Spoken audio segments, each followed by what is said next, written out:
Hello, Nomads. It's Monday. I'm here with Colonel McFarland and Chief Morgan, and we're going to talk to you today about COVID-19 and our mission and the responses that we're having for that subject. Before I get started into the specifics of that, though, I just want to tell you how proud I am of the Nomads and your families as we navigate these unprecedented times and we take the actions we need to continue to defend our country as we've been called upon, but also continuing to watch out for each other. I know there have been a lot of great ideas that have been put into action out there, and there are a lot of ideas that I don't even know about that have been put into action. So thanks for all that you're doing for the Nomad team. This is, like I said, unprecedented times. There are a lot of challenges that are happening right now, and you might ask, as many did, why? Why is this important? Why is what we're doing so mission essential? And I'd like to take a few minutes to address that. The mission of the 33rd Fighter Wing is to train our future force. Okay, we're training the pilots, the air battle managers, the intelligence professionals for the future threats that we may face. And that mission simply must continue. So we need to keep that in mind and keep that in balance with the current situation and really look at those two things together and not look at any one of them as a single point, but in a more holistic type of view. So for the 33rd Fighter Wing, that comes down to training folks who go on to fight with the F-35. And that mission is so important because we are currently growing the capacity of the F-35.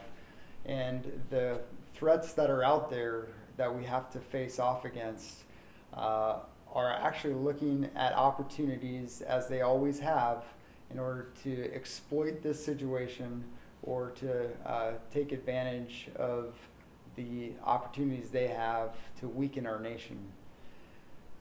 So if we were to simply shut down what we do here at the 33rd, you might be able to look at that in a vacuum and say, there's really not that huge of an effect.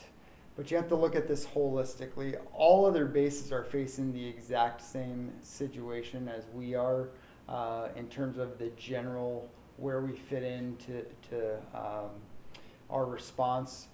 And so if every one of them made that same decision to completely shut down, we would really stop the ability to defend our nation. And other countries are watching what we do and watching specifically how the Department of Defense and our military responds. So it's very important to keep in mind we are part of a whole. It's also important to keep in mind that as we move forward, we're going to need those trained professionals, those operators, those maintainers in the future in order to respond to any future needs that we've got. So we've got to keep it in context and keep moving forward. And that's why Lieutenant General Webb, Air Education and Training Command Commander, has deemed the training of our pipeline students, both the maintainers and the pilots, is mission critical. It's mission essential that we get that training complete to the maximum extent. However, having said that, we're not going to do that without the context of the current environment. So we're not going to take risks that are inappropriate in order to continue to train. And that's why you will see this situation continues to evolve, and we'll continue to address the situation by training where we can. We can and have reduced our training footprint in order to take measures to minimize exposure of our airmen and our civilian workforce here to the threat. So we need to keep those things in mind and balance those two things out of trying to protect our airmen, but keeping our critical mission going so that we continue to be ready to answer the nation's call. Colonel McFarland, any thoughts on that mission essential? The only thing I'll key on is the word you talked about with balance. And And it is a balance, and the situation is changing at a day-to-day, sometimes hour-to-hour basis.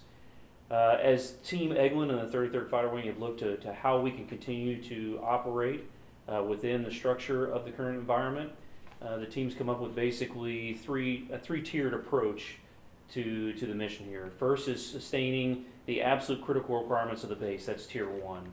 After that, we're looking at other services and things that the base can continue to accomplish. That's Tier 2. And finally, here in the 33rd Fighter Wing, Tier 3 is our training mission. Depending on the situation, should transmission of the virus across the area get worse, should we start to lose functions of the base, that Tier 3 mission could possibly go away. We could have a stand down for a temporary period. We just don't know. Those decisions are difficult, and they're being made on a day-to-day and a case-by-case basis. But we're doing the best we possibly can with the information that we have. That's all I'll add. Great, thanks. Chief Morgan, anything you want to say on that? Yes, sir. So good morning, everyone. So one of the real things I like and I appreciate here, and the reason we're here today is the people. And so thank you all. Thanks everybody for sending in all the questions, all the comments. And Colonel Wheeler and Colonel McFarland really hit on the reasons why we're here, the mission and what drives us to do what we do every day. But we really cannot do that without you. And I think what we're seeing here is a lot of back and forth, a lot of concerns, a lot of good questions, a lot of communication. And I think that's what kind of helps rally the team together, get everybody moving in the right direction, get everybody moving in the same direction, and understanding why we're doing what we're doing, and get everybody to kind of move that bow wave in the same direction to help us more effectively accomplish the mission, even if we're occasionally kind of at a degraded posture. So thank you everybody for submitting the questions, and thank you everybody for kind of tuning in and watching the leadership here answer your questions and concerns today. Awesome. Thank you, sir. Thanks.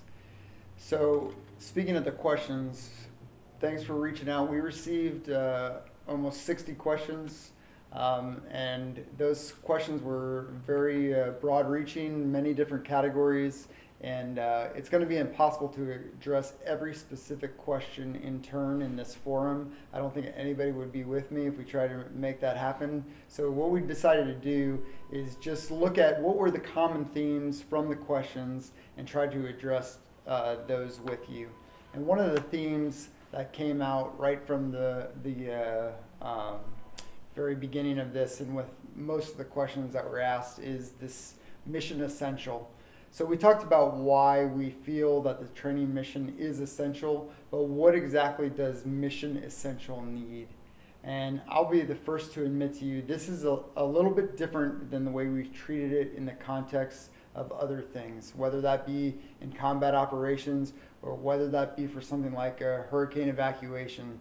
That mission essential is a little bit different than what we're dealing with here.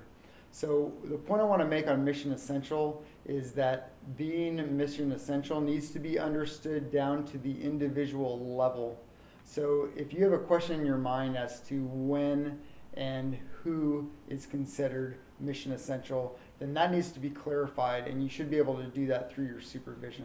So for the 33rd Fighter Wing mission, that Tier 3 mission that Colonel McFarland talked about, mission essential comes down to when you are designated to be on shift to do the mission as your particular AFSC or your particular job requires you to do.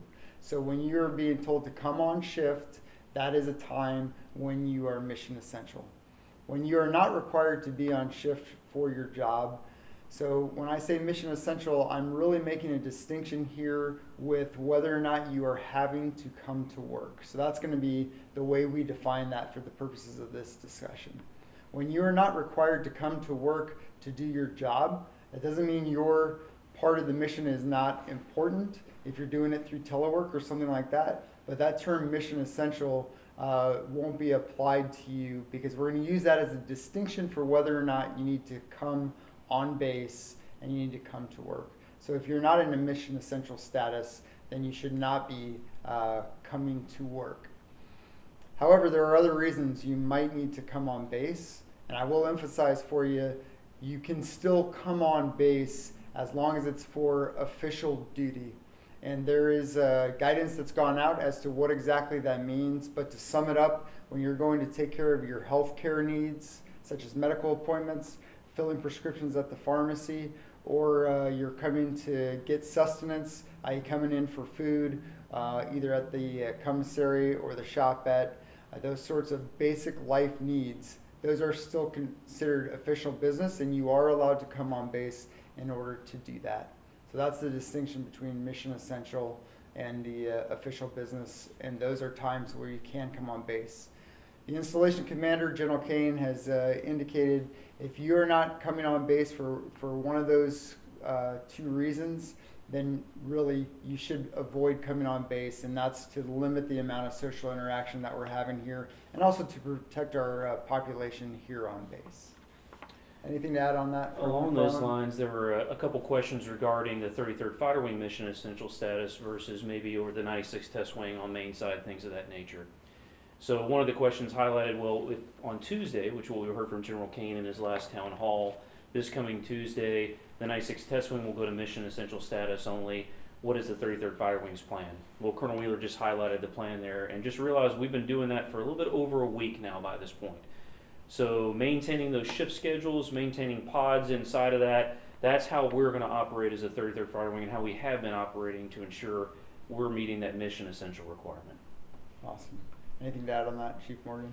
I think the only thing I need to add is there have been some questions specifically for coming on Eglin if you need a mission essential letter to come on to Eglin. Currently that is not the case. You do not need a mission essential letter to give access to Eglin. You just need to be able to identify why you're coming on to Eglin, that you're coming to support, and that you are a mission essential personnel.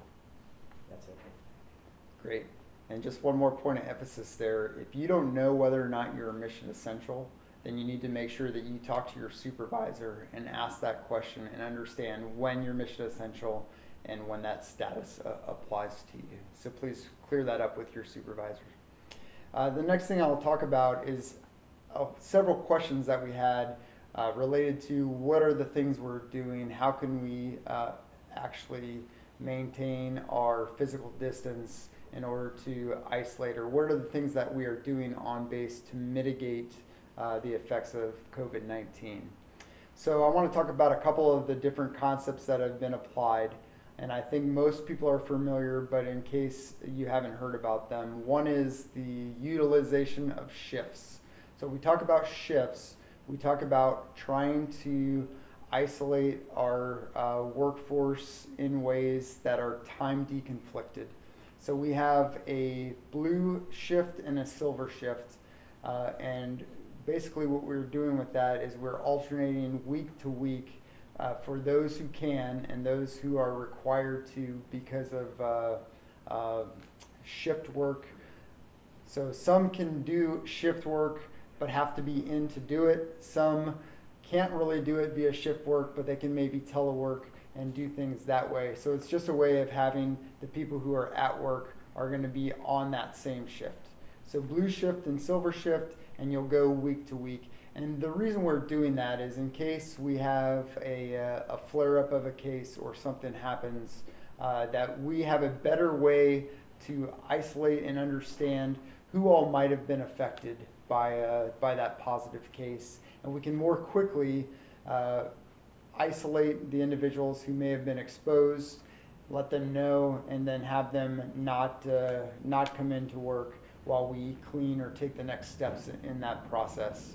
On the other hand, we'll have another shift that we know has not been exposed to the same people, so that once the cleaning is done, we could get back to mission in a responsible way, in a way that happens as quickly as we can. Beyond that, when we're in our own work environments, the onus is really on individuals as well as supervision and teams to try to isolate yourself from those that you don't need to be working in close contact with. And so another concept we have is the concept of pods. A pod is a small group of individuals that have to work together. They have to be within that 6-foot CDC recommended guidance of spacing in order to get the job done. So those who are working together need to try to isolate themselves as just working with each other and not outside of that pod if at all possible. And so that's the concept of pods, and it's really the same reasons, to be able to isolate and to be able to know if a certain person is infected, who else they're going to have close contact with, and trying to limit that to the maximum extent possible. Colonel McFarland, anything to add on that one? Sir, you just hit CDC guidance, and we've talked about it a little bit here on a couple different topics, but want to make sure, if you haven't been to the CDC website, highly recommend that you do it. www.cdc.gov. There were some questions related to, and you highlighted cleaning, relative to public health guidance and med group guidance versus CDC guidance. I want to make sure everyone out there knows that guidance is all in lockstep. So our public health, they're the ones who are in contact with other government agencies, to include the CDC, that are passing around the same guidance on how to clean, on what to clean, and the transmissivity of the virus on certain surfaces. And so there are a lot of myths out there, a lot of rumors relative to that. Recommend that you go take a look at that and see exactly what needs to be cleaned, how often it needs to be cleaned, and how to do it. That's the best place to find that guidance. Okay. So why are we taking all these measures? It's to try to mitigate the spread of the virus as best we possibly can while continuing to get the mission done. However, we've got to realize that this virus doesn't affect all people exactly the same way. So there are some people who are at a heightened risk to contracting the virus, and then more importantly, at a heightened risk of having serious health complications should they contract the virus. So the point I want to get across to everyone today is every situation is a little bit different.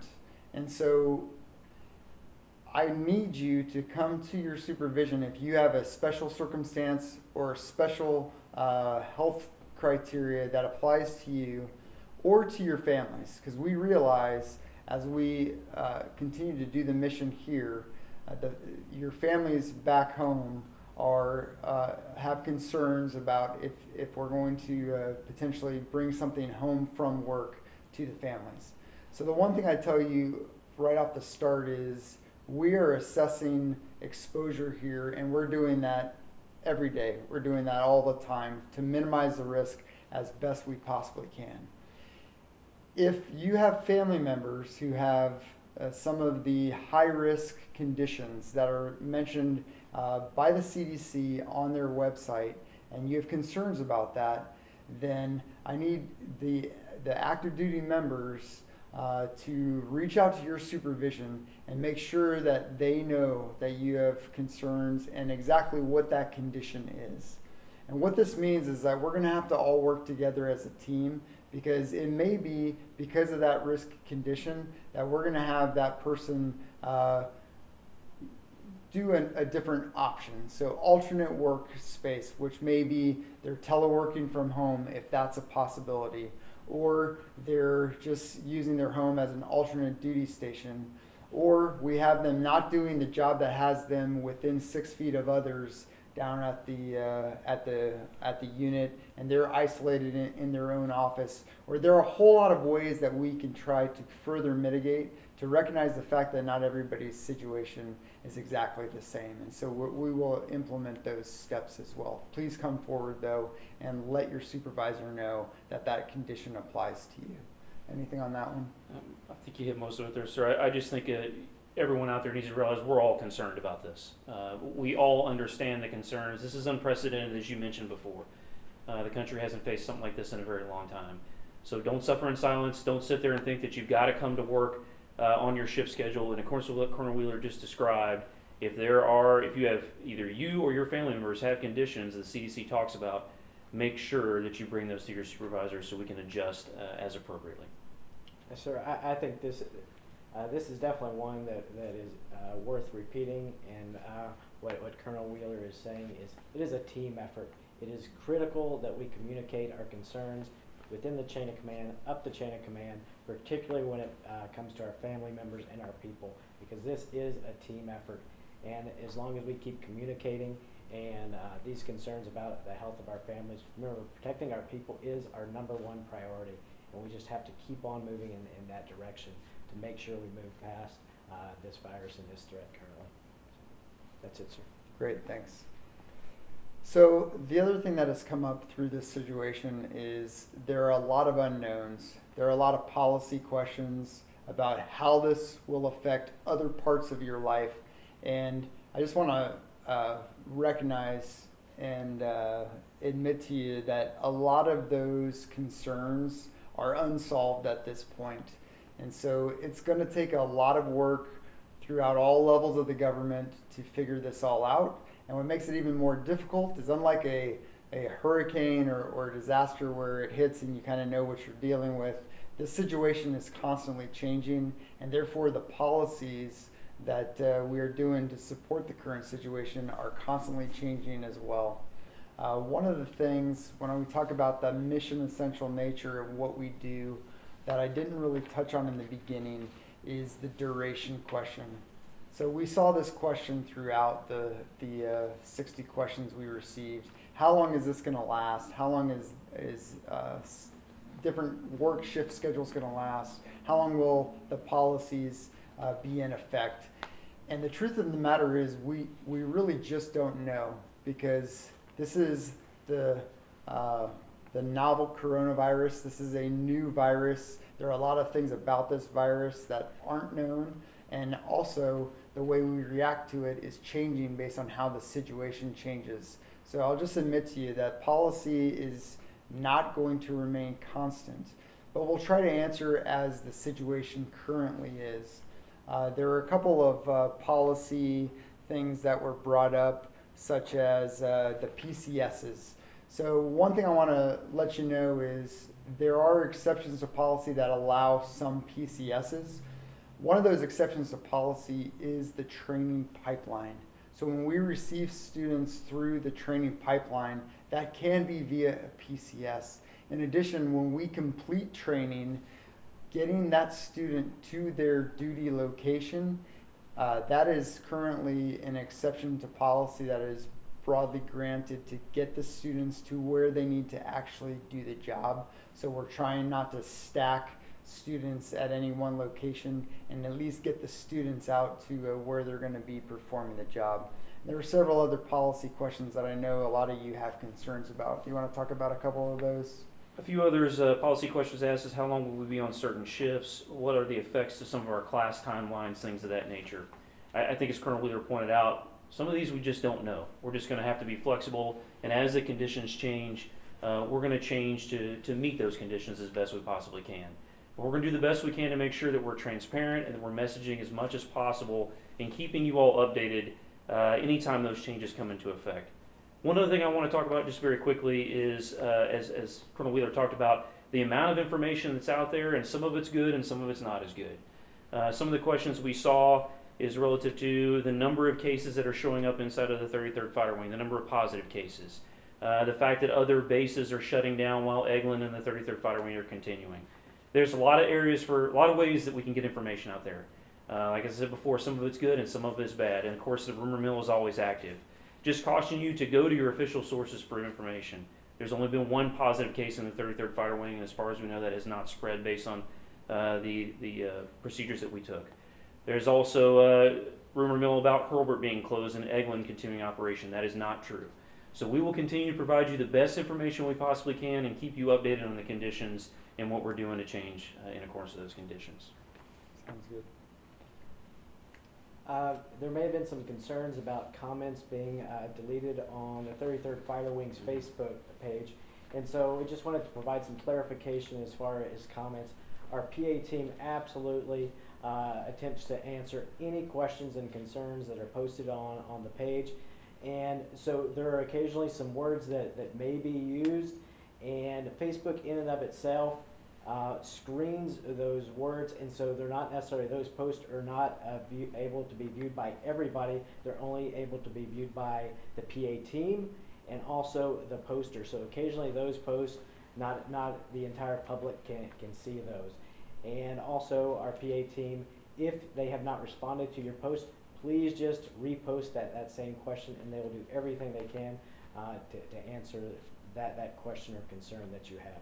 But be assured, because also FOIA requests can come for anything that is, since that is an official page, can come for anything that's been posted on the Facebook page, everything is open to the public there.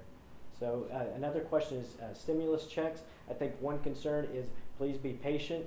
Once that bill was passed, be aware of scams that can happen. There's been a lot of attempts with phishing that is coming out there, asking for your social security number, asking for your checking account, routing number for your checking account. Please be patient. The government will not be asking for any of that information as they send either direct deposit your information, depending on how you have your return set up, or they'll be mailing your check. So just be aware of that for the stimulus checks. So one of the other questions that we received regarded some of the particulars of telework, and I just want to recognize that there are a lot of challenges right now at every level of the Air Force with teleworking and implementing that. The systems we have set up, such as VPN and Outlook, Web Outlook, those systems were never designed to accommodate the number of folks that we have who are trying to work from home right now. And so it's well understood that we're struggling up at the highest levels to allow the opportunity to telework. Furthermore, we haven't had a stockpile here of laptops and CAT card readers and those sorts of things to the level that we would need to really implement teleworking for our entire wing. And so that is a true statement. I can tell you there have been a lot of additional licensing that's been added at the Air Force level. The number of VPN connections available has been increasing, and they're continuing to work on those things in order to allow more capacity. I personally have seen a little bit of improvement here lately with the VPN network, although it's still extremely slow and extremely tough to get onto. If you have a teleworking need, or you fall in perhaps into one of those high risk categories and you're going to be working from home for a while, then again, I need you to identify that to your immediate supervision and come forward and let us know that we do have at least a few laptops or perhaps a few CAC readers that we can delve out to those who really need that to do their work from home. And so please make your case up to your supervisor, and we are looking at in the future, how do we get more of this capacity so if a situation continues, we have an additional ability to work from home. Another question that's been asked a lot and where I've seen a lot of frustration is folks who are looking to get tested to see if they actually have the virus or not, are being turned away by the medical group. So the first thing I'd tell you is our medical group here on base, the 96 medical group, is doing the absolute best they can. They obviously have an extremely challenging problem that they're trying to solve. So I would encourage all of us to be very patient with them and understand that what they're doing is really a very big challenge. Having said that, when you're asking for a test, one of the things that they're doing is they are looking at your specific case, your specific symptoms. That's why you're having to stay on the phone for a long period of time to determine whether or not a test is appropriate or not. And part of that determination is whether your symptoms are a match, but also how strong those symptoms are. Because without the strength of symptoms, then you might be getting a negative test, which can have a lot of, which can introduce a lot of other unforeseen consequences, and you might think you're negative when you really are not. So the procedure remains: if you are having some of those symptoms, the cough, the fever, and the other things described by the CDC website, to call the medical group and go through that process with them to determine whether or not you need to test. Just of note, there's been well over 100 tests already administered, and there have been 9 positives. So the chances of that test, even with the screening coming up positive, needs to be taken into account as we conserve resources and we don't test without there being a likely chance that a positive will come back. So please just go ahead and continue to work through the medical group. Okay. Anything to add on either of those for sir. Chief or Colonel Mhm. Farley. Okay, so Nomads, I know that this has really been a trying time.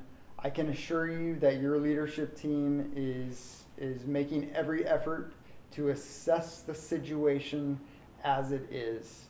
We're trying to strike that balance between taking care of our airmen and their families, but also trying to get the mission done, because we know what we do is really critical for the future defense of our nation, and that others are watching. It's a difficult problem because we don't know what the duration of this COVID-19 threat will be. We think it's probably going to continue to worsen, not just throughout the nation, but potentially here locally. And so we are prepared to take steps that go further than we've currently gone as the situation continues to change. But we're going to look at that, and we're going to take into account the actual situation. We're going to take into account what the experts are saying and what advice we're getting on what we need to do. And also we're going to be working with our National Air Force and Major Command leadership to make that decision so that we continue to balance mission and the people. I can't thank you enough for what you're doing out there. I know these are difficult times and there's a lot of concern. We have concerns too. We've all just become homeschoolers for our kids. We all have issues where, we have concerns for our families. We have concerns for our own health. Nobody's immune to that. We have those too. And so you can rest assured that we're taking all of those things into account as we make these difficult decisions. And I just thank you for the dedication you've shown to mission and what you continue to do as we advance this mission. Thank you.